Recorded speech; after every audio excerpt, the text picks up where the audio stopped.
O trabalho que nós vamos ter inicial, então, vai ser o trabalho de fazer a malha. Isso dá um trabalho grande, tá?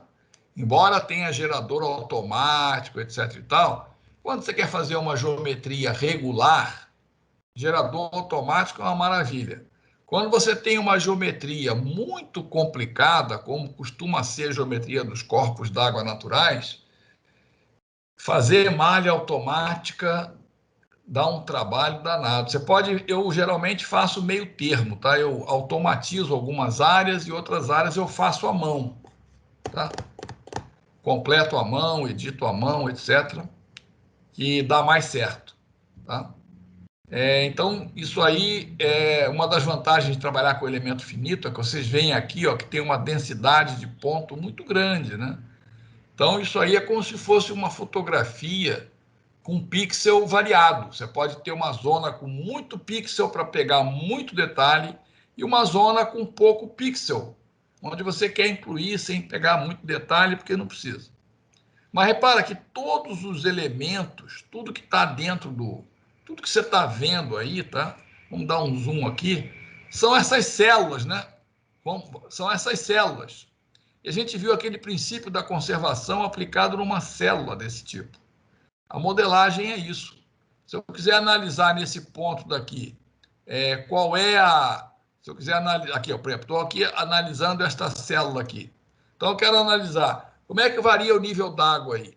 Olha, se entrar mais... Como a água é incompressível, se entrar mais água do que saiu, o nível sobe. Se sair mais água do que entrou, o nível desce. Simplesmente isso, tá? Então, é assim que funciona o negócio. E assim para todas as grandezas. Esse exemplo aí está mostrando aqui 4 estações de vento, onde tinham dados medidos aí. E esses gráficos aqui do lado são stick plot, um pouquinho mais inteligente que os stick plot comuns que o pessoal costuma botar em alguns papers, tá? É um gráfico bem interessante. Ele dá aqui no eixo horizontal as horas do dia, no eixo vertical os dias do mês. Cada linha representa a série temporal de vento, indicando com a setinha a direção e intensidade, e a cor pelo fundo é apenas um auxiliar para a leitura de intensidade. Tá? A gente usa esse tipo de gráfico para várias coisas. Isso aqui é um outro exemplo de técnicas de modelagem. Então, vocês vejam bem, fazer um modelo digital do terreno, quer dizer, fazer o mapa, que é a moldura, que é a parte visual. Aliás, convém aqui eu até mostrar para vocês o seguinte, quando vocês olham aqui o modelo, tá? O modelo que o Cis Bahia trabalha, o que vocês vão trabalhar, tá? O que vocês vão trabalhar vamos botar aqui o contorno. O que vocês vão trabalhar é somente isso. Isso é o que o Cis Bahia trabalha, tá? O que o modelo trabalha é só isso. São só pontos e elementos.